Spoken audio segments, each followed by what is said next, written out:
Welcome to Black Hat Briefings, held November 21st through the 22nd, 2001 in Amsterdam. This is videotape number 13B, a continuation.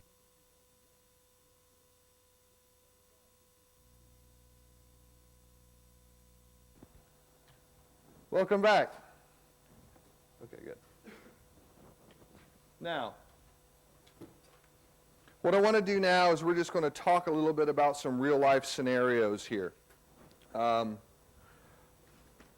where people have chosen to develop their websites in such a way that might not, that expose them to potential vulnerabilities. I'm not going to hack into a bank. I'm not going to do anything like that because, I got a wife and kids. So, but what I am going to do, this is going to be probably the most expensive demo in all time because I'm dialing an international call to connect up inside of the Krasnopolski at about $10 a minute. But I'm using a stolen credit card number to pay for this, so it's kidding. Kidding, Mr. Cameraman.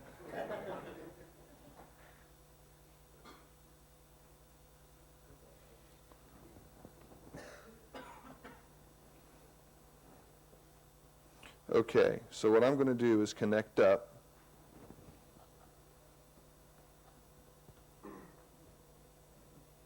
Without you people seeing. Is it going to connect? Huh? Oh, yeah, well, let me connect up first. Like, I'm going to let you guys see my dial-up number, right?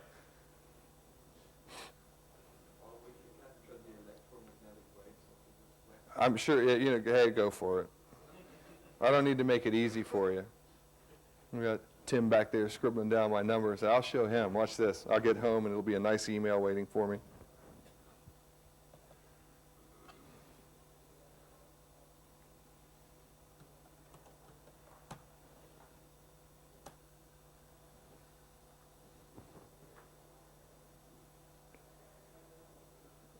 Assuming they actually gave me a connection.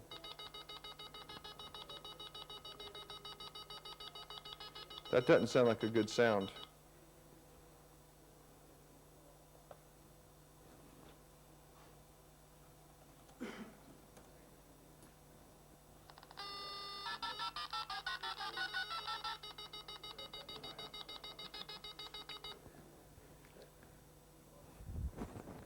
Be right back.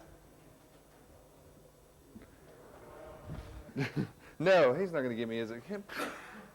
That's the problem. Nobody trusts anybody here. I mean, sitting like a guy I've known for years, sitting there with him. He's got his laptop, and he's like, gets up to go to the bathroom and locks his keyboard, and walks around. I'm like, dude, come on. Like, I'm going to be stopped by you locking the keyboard. So they're going to fix that. I actually had everything set up, but it kind of fell through, apparently. I had a local dial-up and all that good stuff. We can all just kind of go into the business office as well and show you. So while they're doing that, I'm going to shift gears and kind of talk about this second guy first.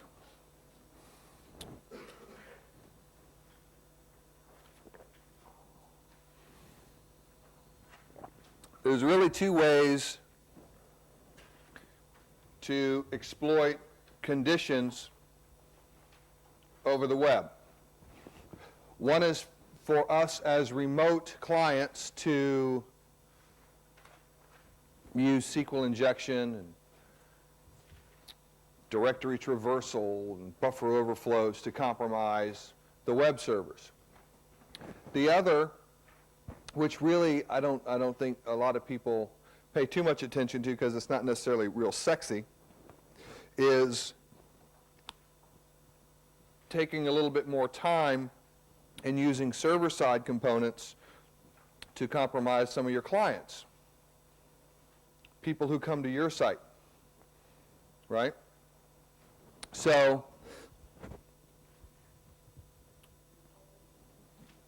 there is, even in Windows 2000, which by default will be using Kerberos to authenticate clients internally, there's still the use of the LM hash structure, NTLM credentials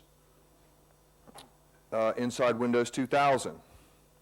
For one, accessing a legacy server will resort to an NTLM credential being automatically passed.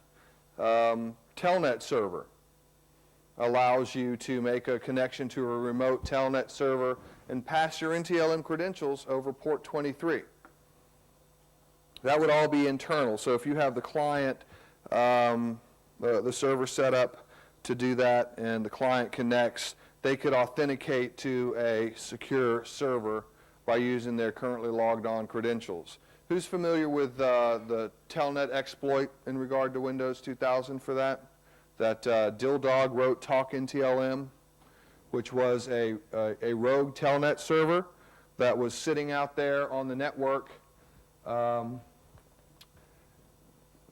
Internet Explorer would automatically parse a telnet request and pass that request on to the telnet client. So you could send, embedded in a URL or part of the URL itself, telnet to the box ID. You got it set now? I don't know. We can't dial international. It goes beep, beep, beep, beep, beep, beep, beep, beep. I know what it is. Great. So, what was I saying? Where am I? URL. Oh, all right. Whew. I was in the Bahamas for a minute there. It's kind of nice. You could initiate a automatic connection to telnet, what, and with this code running on the back end, the box would automatically try to authenticate you using NTLM. It was kind of cool. So you'd get their username and password. I like stuff like that. I like to be able to silently get people's usernames and passwords because I think it's kind of fun. Not that we would ever do anything with it. But who all is a... You're not going to answer me. Who all runs the SQL Server 2000 enterprise tools, any of the client connectivity tools on their box, or MSDE? Yeah. Thanks for being honest. Okay. Well, when you install those, some interesting things happen. Back in Windows 2000, God, did I actually say back in Windows 2000? It's already... I'm going to back up just for a second. You saw that we were talking about integrated authentication with SQL Server. Back with SQL Server 7, that was done via a name pipe session. So if you told SQL Server to use integrated authentication, a name pipe session over 139 was created between you and the server, and then that's how it would automatically authenticate you. You had to have 139 open to the SQL Server, which was fine. It's an internal box. Everybody, when you're blocking credentials at the firewall, SMB, what ports do you block? 139 and 445. What else do you block? Huh? Good man. So I'm not going to get him. Is that coming in or going out? Do you allow outbound sessions from a connected? Do you allow outbound established? Do you allow inbound established? Maybe. So what's neat is that in SQL 2000, they introduced this new library called dbnetlib. Do I go into all this? Yeah. You'd think I would know because, oop, a little too much there. They introduced a new library called dbnetlib. And it was really cool because dbnetlib supports integrated authentication over IP without having to use name pipes. It does it over port 1433.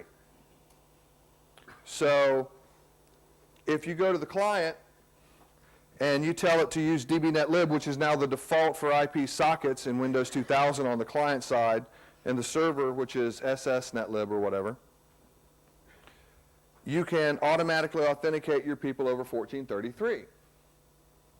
So I got to thinking about, well, that's really pretty cool, because now my NTLM credentials can go out 1433. And then I went, my credentials can go out 1433. You know, and we're not blocking that necessarily. In many cases, we have 1433 open explicitly. Server-to-server queries through the firewall, where you have one query that's going to be participating in some other query of a sister company, partner, whatever you have. And those are okay, because we always encrypt that traffic. But the point is that from an infrastructure standpoint, 1433 outbound is not by default closed on everybody's firewall.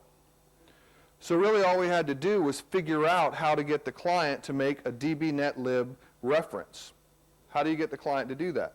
Well, it really wasn't a huge deal, because in Windows 2000, the only way you got dbnetlib was to go to a client and install MSDE on it, or install the enterprise tools. Like this guy's running Windows 2000 Pro. So all I can do is load SQL Server on him. Well, what's interesting is that, we're good? Oh, pardon me? Oh, the super secret phone. I'm sorry.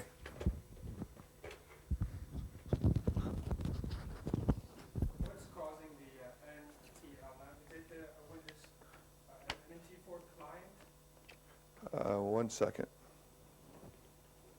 Maybe we won't need pings dial-up stuff. Maybe I will. What's causing NTLM is the NTLM SSP provider for Windows NT. Okay? It's still there. If we have a SQL 2000 server? If you have a SQL 2000 server, well, here's what happens. What we want to do is, if you had loaded on a client, SQL Server 2000 already has this. It supports incoming 1433 sessions, obviously, it's SQL Server, so it's going to take 1433 in. But on that same IP channel, it will now authenticate the user. So before, any client that you wanted to use NTLM had to use the name pipes client library. Client library. And so now we don't have to do that. It's a one-size-fits-all library. dbnetlib does encryption over, it does, it supports encryption, multi-protocol encryption, automatic authentication, integrated authentication rather, all that good stuff. That's what dbnetlib does. So when you installed the client-side tools on a workstation,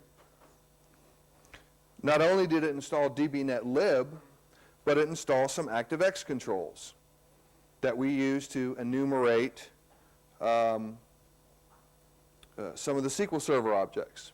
But even outside of that, before we even go there, if I know that dbnetlib is on somebody's box, which really wouldn't be that hard to do, if I go to Microsoft SQL Server developer news groups, one can pretty much bet that all of those developers have the client-side tools on their box, and you have their email address. So you email these guys, and your SQL Server developers are typically who? To the system. They're administrators, typically. So what we can do, this is a lame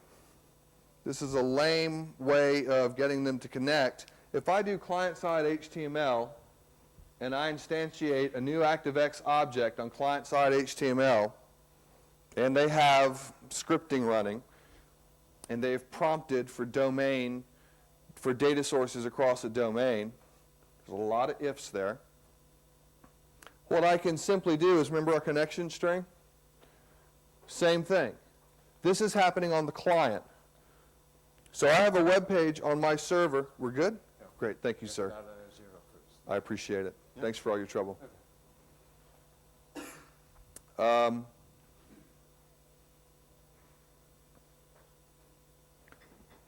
I would have this object tag in an HTML document on my website. Well, not my website. The evil guy would have this on his website. So he would have you go to the website, you're looking at something, or send you an HTML mail. Now, this object we get instantiated, and here's what we're doing. Connection string, blah, blah, blah. SQL Server, persistent security is false, initial catalog is pubs, which I'll have on my server. Here's the IP address of the server. Network library equals dbnetlib. Well, what's neat is in the ADODB connection string, I get to specify what library the client uses.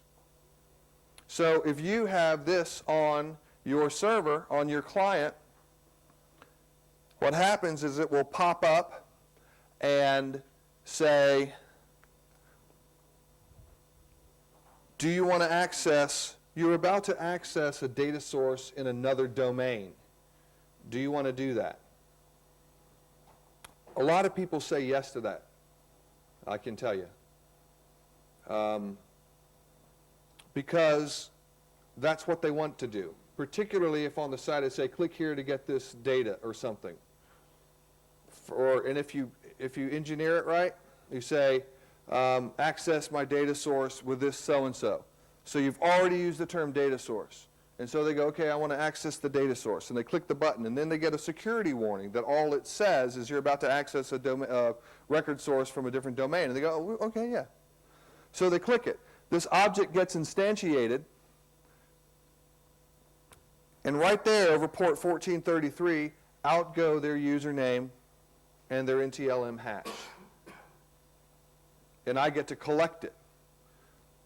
He got me set, so I don't need yours. But I might just keep it anyway. I might just hand it out to everybody. Hey, thank you. So, in the initial demos of doing this, I just wanted to do a capture on the network just to show you what was happening. You would see 1433 get pass those credentials. So what I wanted to do here is kind of beef it up a little bit. Having to do all of that is lame, right? Going through all they have to have ActiveX. They have to have said to prompt for accessing a domain source across the network. And by default, it's off. But what's cool is there's this ActiveX object called SQL namespace,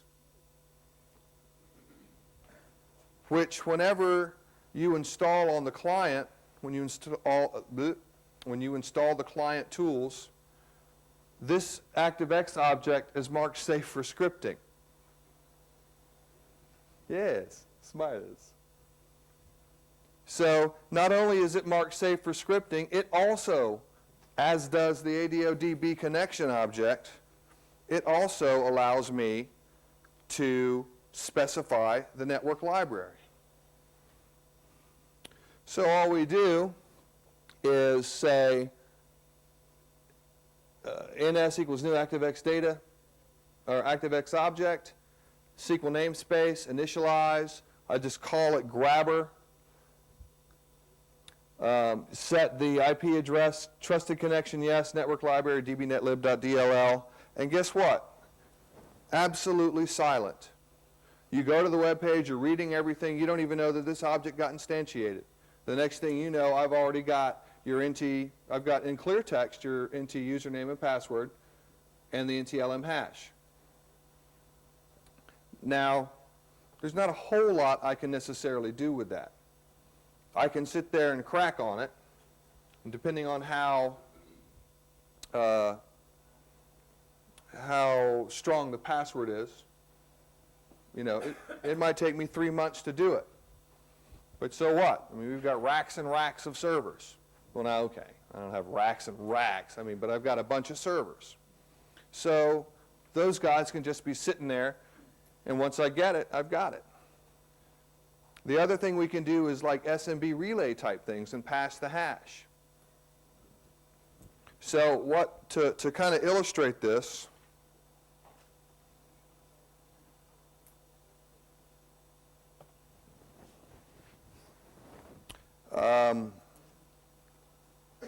I went to Linux to write a little app.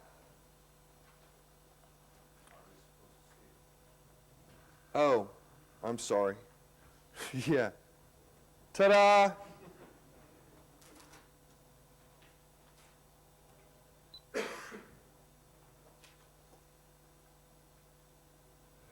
Ta-da!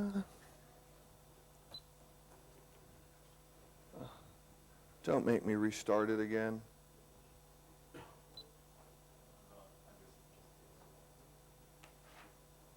Well, it's on, it's just not getting the signal. Should we be limiting our installations of the SQL Enterprise tools on our workstations and our networks? You should be blocking 1433 outbound connections. You should be applying Service Pack 2 to your workstations. Because I brought this up to Microsoft. I do that first. Typically, I do that first. If I find an issue, I go and I tell them about it, and I let them do kind of what they want to do with it. So in Service Pack 2 of SQL Server, they made these objects not safe for scripting by default. My issue with that is that people don't go around to the client boxes and install the Service Pack for SQL Server. You go to the SQL Server and install the Service Pack. So that is something that you need to do. So what I wanted to show you is that this is not... I'm going to have to reboot.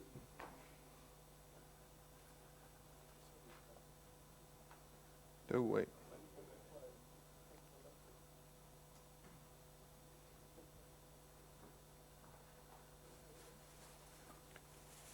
The only time I've ever had any weird issues with the VIO is whenever I use the port replicator on one of these units. Because once I turn it off, whoa.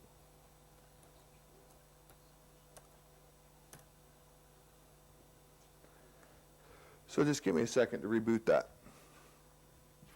So, and this really isn't a huge deal. I mean, the vulnerability landscape on this guy is somewhat limited. But there's a bigger message here, and that's that sometimes we never really know what processes are sending out our credentials. I mean, it wasn't explicit. You know, they didn't come out and say, okay, well now with DBNet lib, 1433 we'll use for NTLM credentials.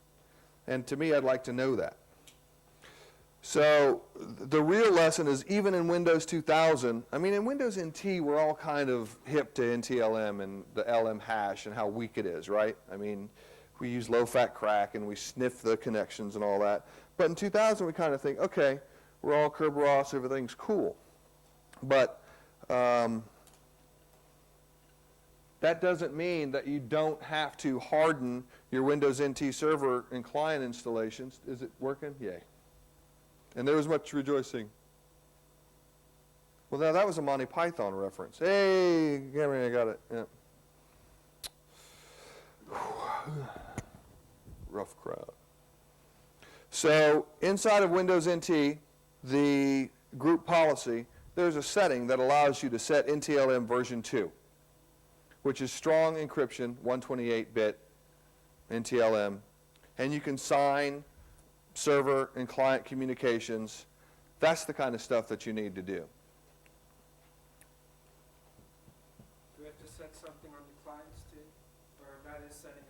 Group policy will set it on the clients. You have a minimum client level of connectivity with NTLM credentials. Guarantee for clients. Yep. If we install Active Directory If you, it depends. upgrades NTLM. You can actually, there is support for NTLM version 2 for Windows 95 clients. And it's on the Windows 2000 client CD. So you have to go through and do that. If you're in a 2000, if you have pre-2000 boxes out there, which I guess a lot of people still do, everyone close your eyes. Not a single one of you. If you still have those legacy clients, then you're going to have a little bit more work to do. And that's why border infrastructure is so important. You know, really, anytime a packet leaves the trusted network, it needs to be constrained. So only let, like the gentleman in the back, you know, only allow out what has to be allowed out. Unfortunately, we still tend to see people with the, you know, the opt-in, or however you want to call it, the mentality of, I'm going to set up a firewall and I'm going to close down the bad stuff. When what you really need to do is set up a firewall, close down absolutely everything, and open up what you have to have. And if you do that, then a lot of these types of attacks are mitigated. But when you do this, I mean, when you can get a silent SMB connection like that, it's pretty cool. So let's just show you real quick.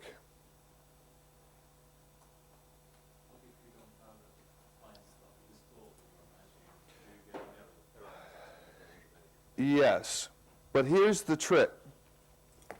Now, I was kind of pissed at this too.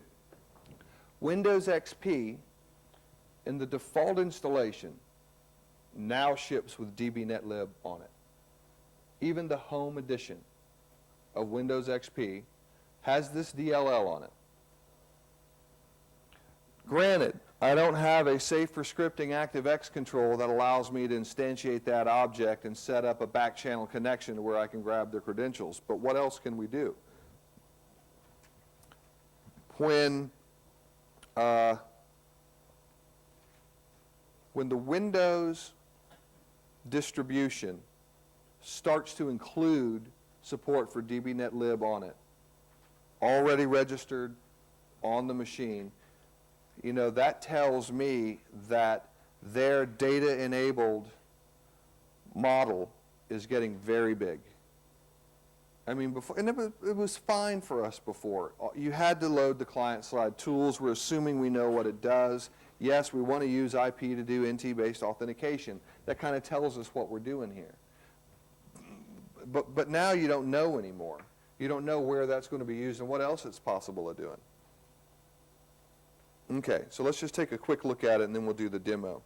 Are we out at 5:15, 5:30? How much time do we have? God, this is so unprofessional. How long do I talk? It is not. 4:45? Is when I'm through? 5 o'clock. Well, okay. Well, wait a minute. Okay. The next scheduled break is 5 to 5:15. 5 to 5. And then I'm out of here? Yeah. Well, okay, wait, okay.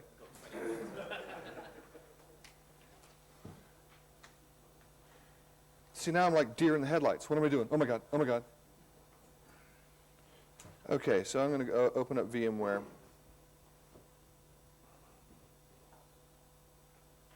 No. Phew. Sorry, that's Mandrake 8.0. This is Red Hat 7.1. As if I say that like I know what I'm talking about with Linux. Yeah, that's my Mandrake Linux over there. One of the reasons I chose to write this under Linux is because, and let me clarify that. I didn't write this tool. I took Dildog's NTLM, Talk NTLM code and changed it. Granted, it was a substantial change. The packet structure for a telnet authentication is supremely easy. I mean, it's, insofar as not his code wasn't supremely easy. He did an excellent job. the client communication was simple. On this guy, it becomes very, very difficult for me.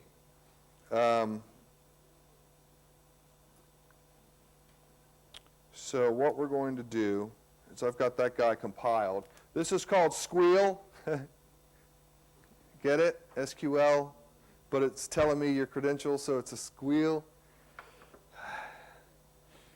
I thought long and hard on that. Come on. Thank you. Thank you. I made it up myself. I'd like to thank Stolanaya and Robert Plant. All right. So this guy is listening on 1433. And hopefully this new VMware 3.0 is not going to do what it did earlier. But I kind of need to breeze through this pretty quickly.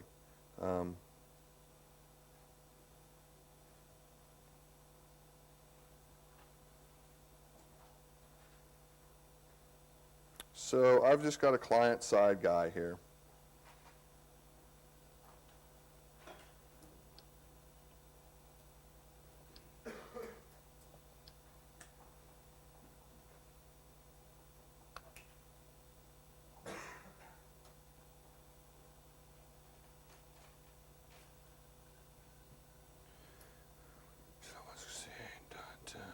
Blah, blah, blah, blah.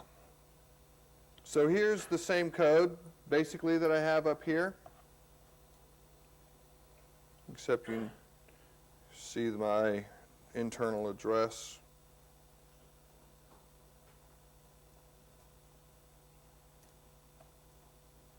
Is it .50?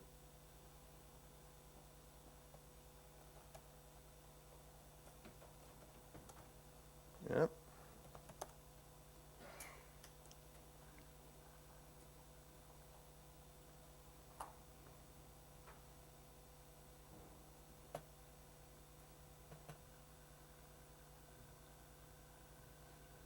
So I open up an email. I'm sorry. I open up a web. Oh, come on. Get me out of there. Oh. Let me show you what we had on the browser side.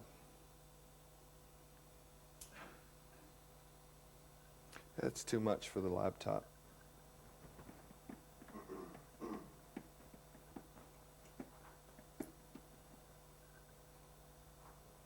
Sending an it response. Okay. All the website does is just say, hey, please call me, or whatever. This would be the equivalent of an HTML mail. There were no warnings. Of course, you didn't see me do it. I can hit refresh again. No warnings, no anything. Automatically instantiated that object. So what's happening on the Red Hat box, hopefully, is that it's grabbing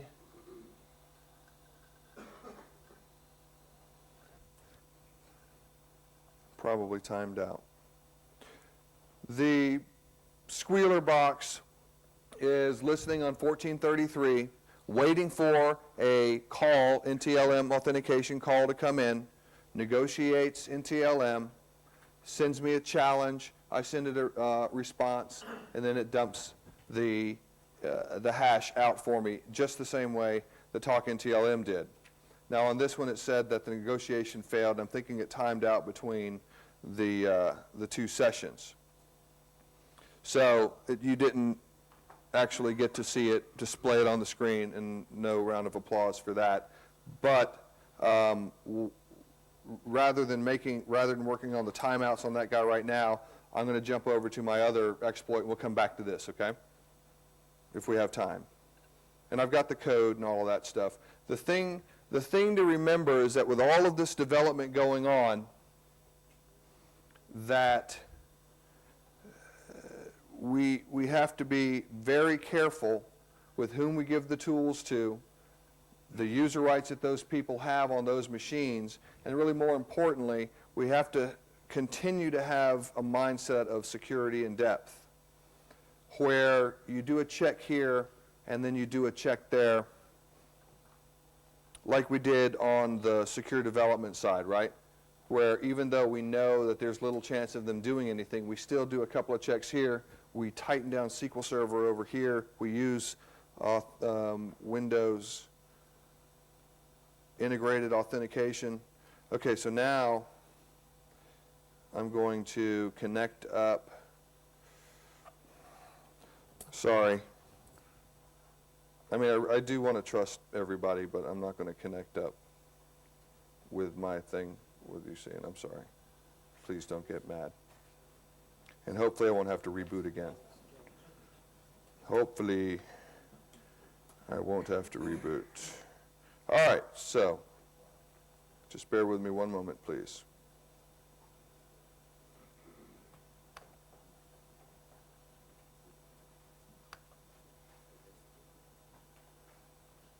So I'm going to connect up to the Batcave with a super secret dial-up number that takes me into a non-routed network.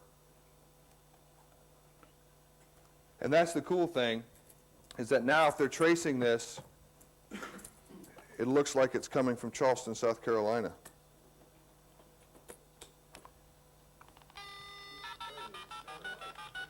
Ah!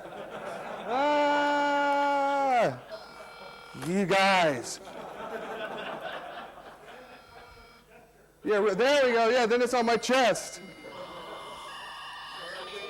It's okay. Yeah, now we have it on video. Great.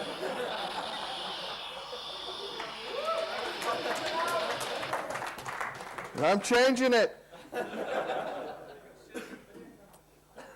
God, it's like the American Express commercials where they actually have a picture of the real card.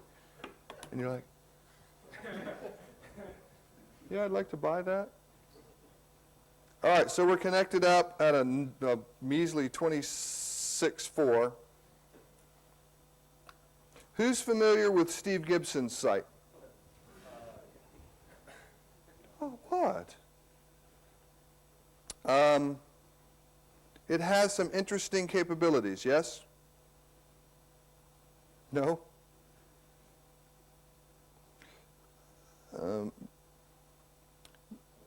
Mr. Gibson has a site that allows us to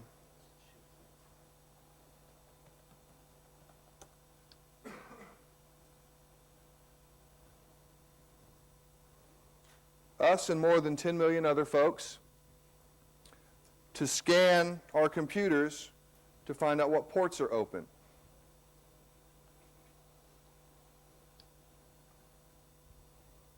There was a lot of discussion about Windows XP's propensity to be the new denial of service preference for script kiddies and hackers everywhere because of its support for raw sockets, as if nothing else had raw sockets before, which it always has had. Part of what he allows us to do is to protect ourselves from Microsoft and who he thinks is a very, very bad developer and evil incarnate. And he allows us to do that by going to this Shields Up site. It's a secure site, so nobody gets to really see what's going on here. You're about to pass. Yes, in the future, do not show it to me again. Okay. So for those of you who haven't, who has actually used this site? Who is a fan of Mr. Gibson? Yay. Who is not a fan of Mr. Gibson? I'm just curious. I'm not going to make a value judgment. So here's what happens. We go to this site.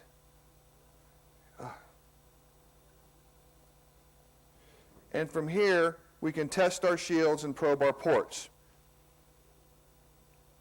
I'm going to say, to start with, test my shields. So it tells us our IP address. This is actually the IP address of a box in Charleston. But it's proxy, right? So I'm dialed in. So what he's doing is he accepts a connection from us, takes the IP address out of the HTTP header, and then pumps that in to his DLL up here that performs the scanning for us. Tells us if 139 is open. This is a relatively simple test.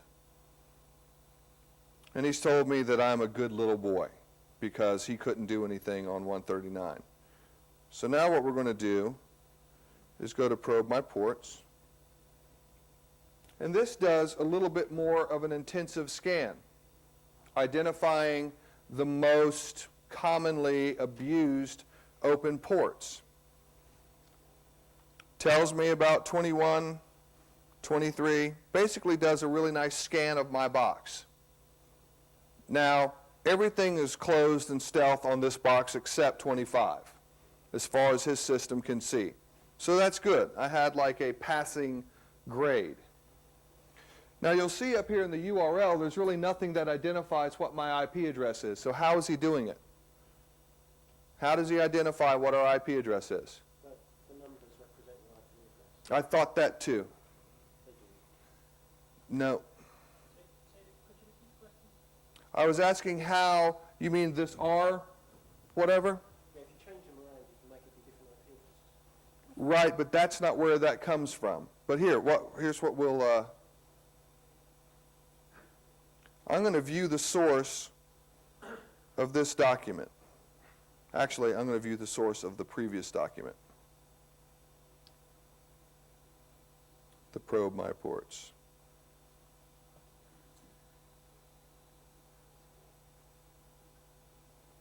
Now let me look for, what would be a dumb way of doing it? Hidden. Nope, hidden internet server. That's not it. Well, looky there. Input type is hidden. Value equals A2 YF LJBY, which happens to be an 8-character alphanumeric string, which oddly enough maps right over to the octets of our IP address. So in a client-side HTML document, he's chosen to identify my IP address in a hidden HTML tag. So let's go file save as c:\temp\grc htm.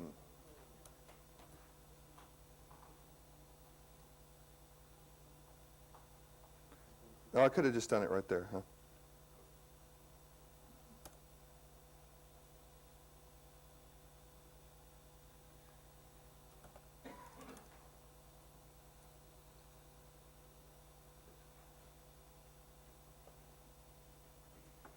Open this up.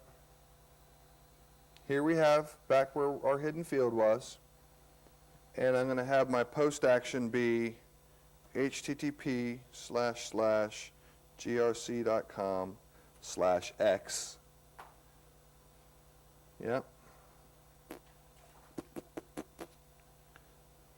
File save that. So, what do you say we mess around with this value? Instead of JB, let's put, who knows? MO. Save. Now we still don't know what that value is. We're assuming it's the IP address that's somehow cryptographically represented.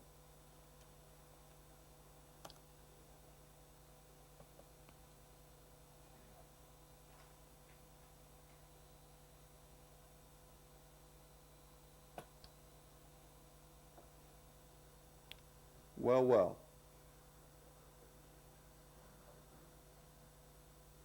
It has indeed changed the first 2 octets of the IP address. So, FTP, on whatever this box is, wherever in the world it is closed. HTTPS is closed, everything else is stealth. Well, good for them. However, I'm the one looking at the information. So, in an application that's designed to be used for security, designed by a security professional. We've introduced hidden HTML tags that represent the IP address that, with a very simple basic edit, allows us to change some of the characters around, post into his server, and not just scan someone else's machine, but scan someone else's machine and give me the results. Now, we're not going to be able to just sit here all day and futz around with this cryptographic hash of the IP address, right? And this really doesn't matter too much because, you know, after all, we don't know what the hash is. Well, I kind of do, but I'm not telling. But I'm going to tell you why it doesn't matter. What's, well, give me an IP address. Somebody. What? A public IP address that you'll know will, well, wait, here we go. Wait. Ping www.microsoft.com. You can ping Cisco. Oh, yeah, that's right. They've got ICMP off of there. Ping Cisco. Cisco.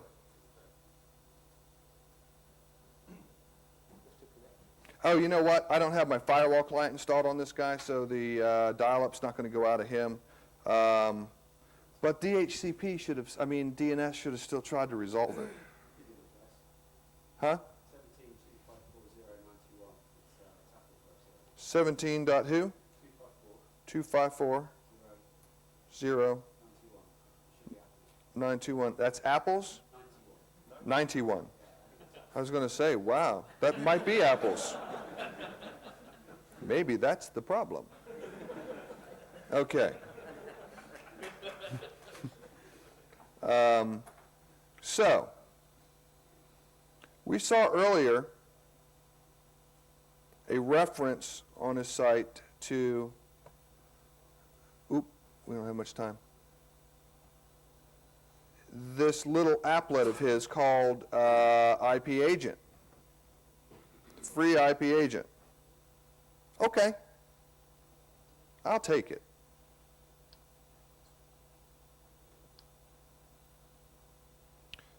IP Agent does some interesting things, like supporting multiple IP addresses, multiple IPs. Before I do this, stop. Get hold of yourself, man.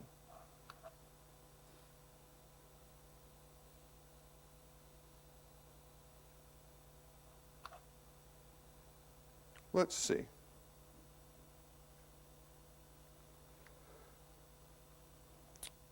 Seventeen dot what?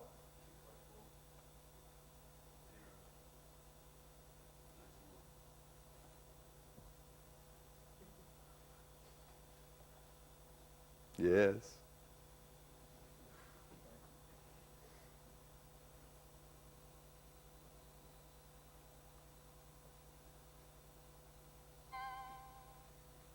Oh, that's a nice little sound. 17.254.0.91.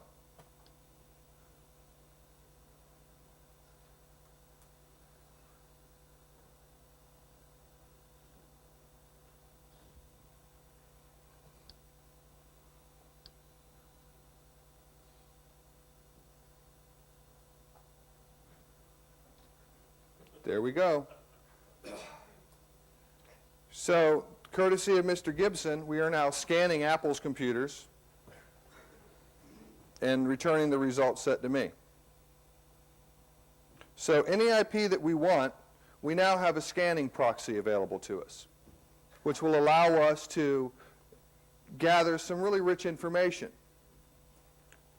Now notice, and previously to me doing this, if you look in the URL,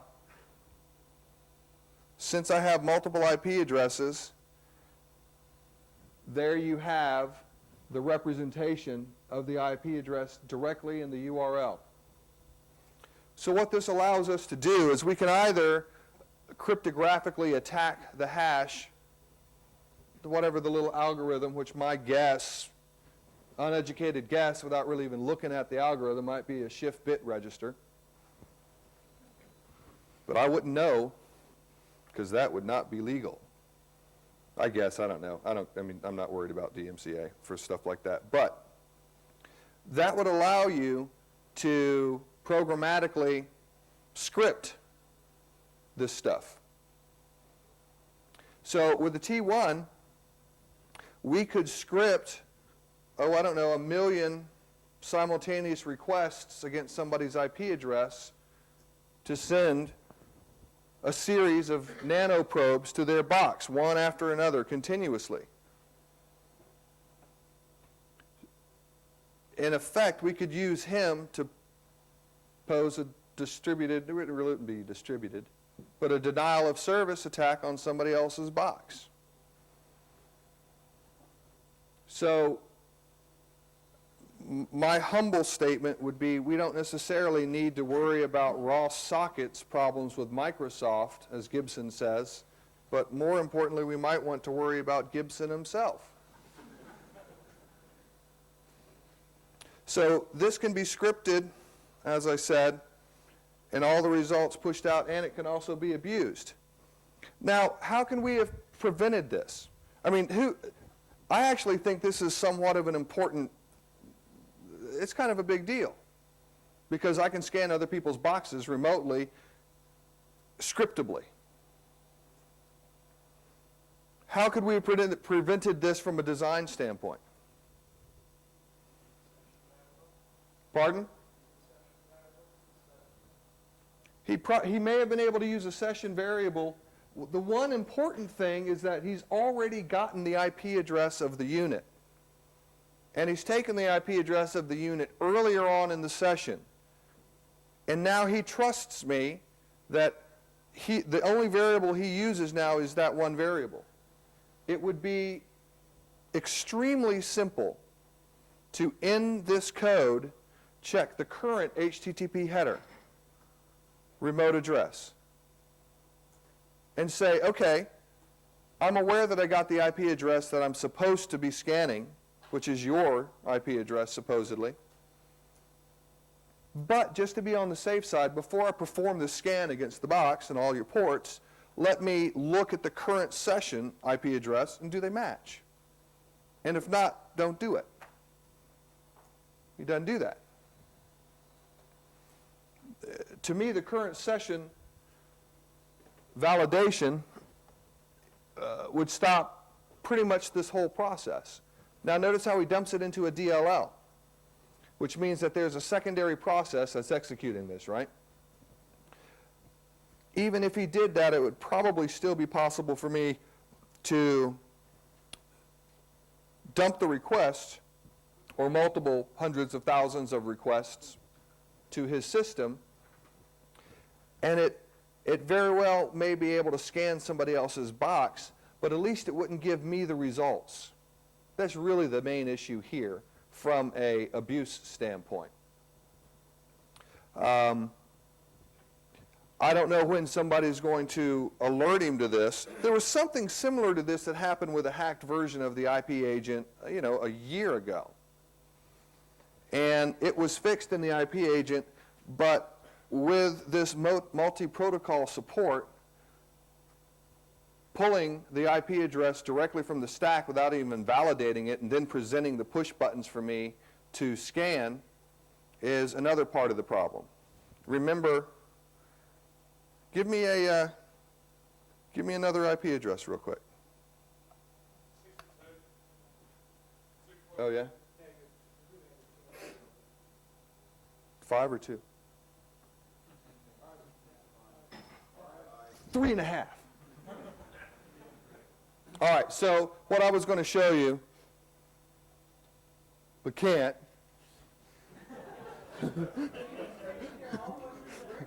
we can't now, was that, you could stack your whole stack with IPs and go down one after another and just scan them all day long. So those are the kind of functionality first, security last issues that continue to be prevalent here on the internet. I think it's particularly ironic, right? You know, he writes on the same page where you pushed about how good of a programmer he is and how well he did with the language assembly. That's what it said on the other page. Yes, it did. So, I wish we had more time. I was going to show you some other cool stuff, but I guess that's all. Let me, are there any quick questions before we all go drink? How long is this page now up? Well, there's 10 million some odd scans being done. I'm probably responsible for 4 million of them myself. I'd say that's been over the course of, I don't know, several years now. So, I mean, and you know, can... IP Agent has, but it's a newer version that supposedly fixed these issues. So all these were made public, chose not to fix them, and you know, and I guess the other message is that it doesn't just, insecure processes don't just put you at risk, they put other people at risk. Because tonight, you know, people are going to be scanning the NSA, right? I mean, not right, but they're going to be, other people's boxes are going to be scanned, and there's going to be absolutely no retribution for those people. And it's something that they shouldn't do, but something that people do. But anyway, any questions? I know we're going to... Pardon? Yes, I'm sorry, thank you very much. Squeal and all of the things that we've done here will be on the Hammer of God website. When I get back, I'll post all this stuff up. www.hammerofgod. I don't trace, don't track. You don't have to register or anything. Just go to the conferences section, and you'll be able to download the PowerPoint presentation. I'll have all of these samples up there if you want to look at them. Just remember now that the samples are wrong. Okay? I mean, they're on... I can see it now. Hey, man, we got this from 10 cents. Look at that. It's like, oh, my God. So I'll have all of that stuff up there for everybody to take a look at. Thank you very much. Wait. Thank you. This also has some good SQL injection and security and stuff like that. All of this is on the Hammer of God website. If you have questions or comments, I'm Thor at Hammer of God. Send me an email, and I will reply to you. I'd like to thank you all very much for your time, and have an excellent rest of Black Hat.